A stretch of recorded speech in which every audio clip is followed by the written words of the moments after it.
Hello, everybody. This is Joshua Hayes at BigWaveTrading.com with February 18th, my birthday's stock market wrap up for you to use tomorrow or probably any day this week because I'm not sure how much the market's going to want to move or anything now.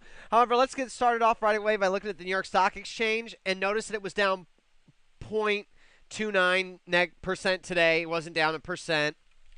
NASDAQ was down less, down negative 0.18%.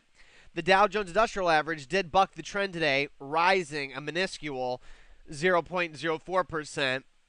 The S&P 500, by the way, volume was lower on every exchange, 17%, I believe, on the negative 0.10 on the S&P 500, even less movement there.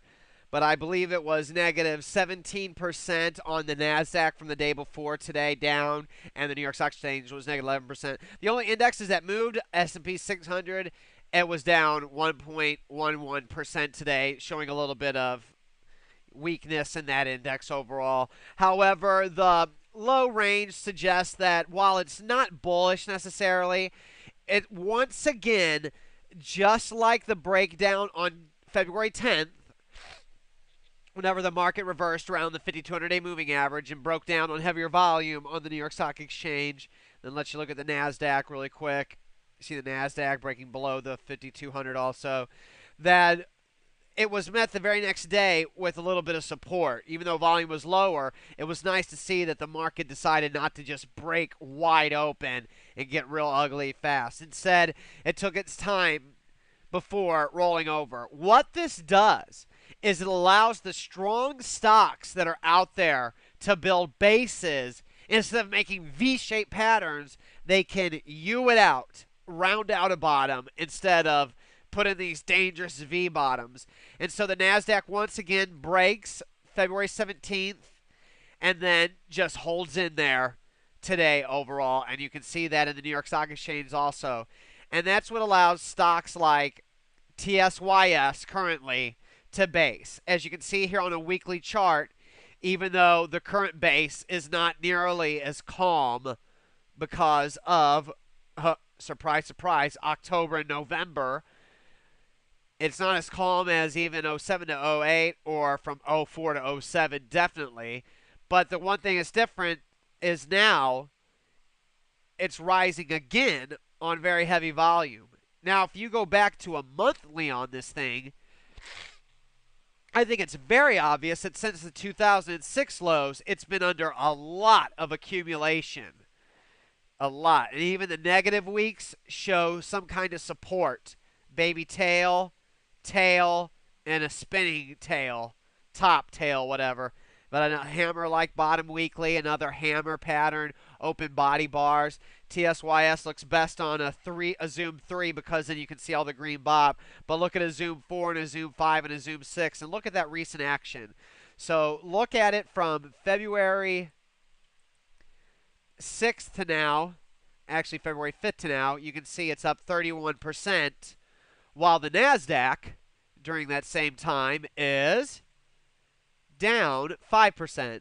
So now we're starting to see where some stocks can show up. And I'm going to go and show you a few other stocks I'm watching, like HMY. Notice that's gold related. And ICUI. Notice that's medical related. And like, look at what I can see in some stocks that are possibly bottoming, like IPCM, medical related. See all the green bop and volume. Zoom 3 shows it also. And then it may be in a stock like NEM. Once again, leading gold. Notice the green bop, the strong accumulation weekly. Can see it on this one, 1, 2, 3, 4.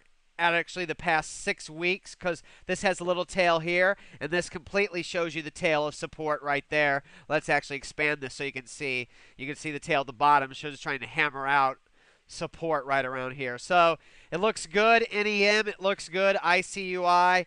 It looks good. HMY building a base, and then there's other ones that are out there, like my ETF that I'm long, GLD.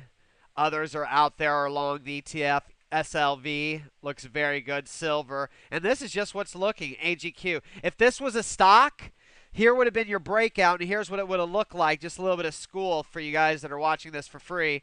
Actually, I can't go back far enough, but here's the breakout. Boom, boom, Boom. If this would have been a real stock, this would have been your buy point. You would have gone in the next day at 35.22. Since then, it's acted perfectly, moving from green bop to higher green bop to now, today, max green bop. Way to go, AGQ, which is a silver ultra, so it's double. And as you can see, since the long signal, it's up 42%. During that same time, though, DGP, a gold ETF, has been up since going green bop the past 5 days, 14%. 1, 2, 3, 4, 5. Yeah, so it's up 14%. So clearly the leaders are gold, silver, and then when I show you ICUI and then show you IPCM for medical stocks, for instance, I think it's obvious that that's where we can see support. NEM and then EGO. You can see the uptrend here is a gold stock. You know, GOLD is a top gold stock. ABX is a top gold stock. NEM is also, that's why they're priced 38.40 and everything. And then, of course, one we're already long, so I'm going to go ahead and post it because if you go long now, you're crazy. IAG. We went long back here, and we have a current gain of 26% from that buy and 26% from that buy. And then, of course, we bought more right there. So there it is.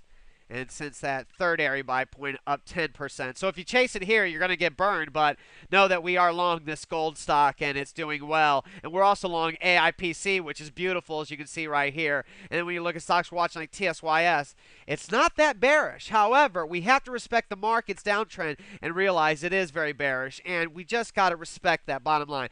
Hopefully, though, for those of you that aren't subscribers, you've learned a little bit more. That's maybe piqued your interest, because I know that some of you out there that are watching this right now can't possibly be making the returns we're making, and I would love to talk about them, but I gotta wait to part 2 to do that, and hopefully that doesn't make our part 2 for subscribers too long, because part 1, it's hard to fill out a full 10 minutes when the market doesn't do a whole lot. But let's go ahead and move on then to commodities. You can see, excuse me, everybody, I seem to have like off and on sniffles right now.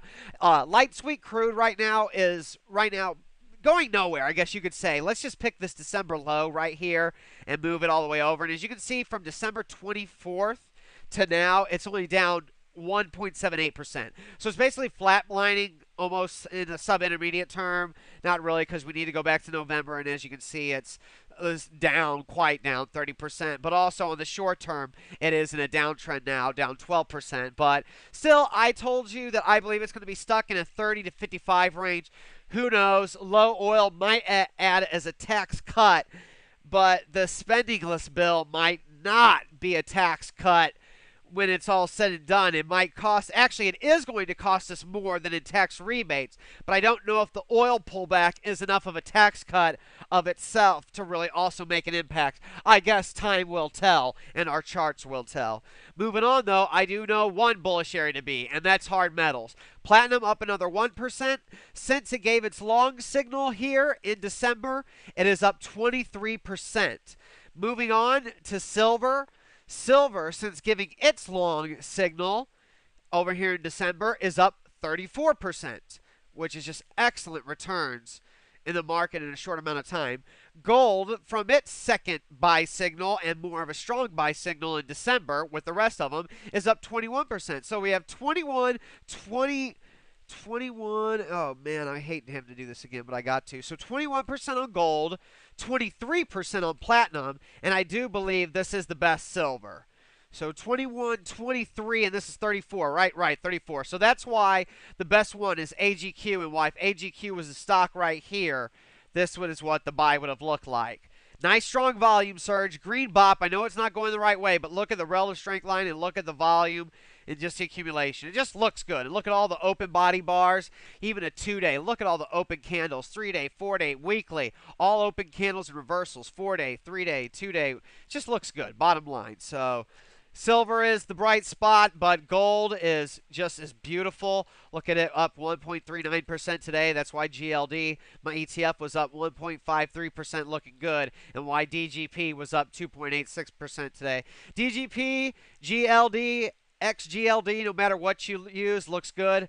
XSLV looks good. SLV, AGQ looks good no matter what you use. XLPT, platinum looks good. Bottom line is the hard metals market is where the bull market is, and I hope nobody forgets that. Aloha, everybody. This is Joshua Hayes at BigWaveTrading.com.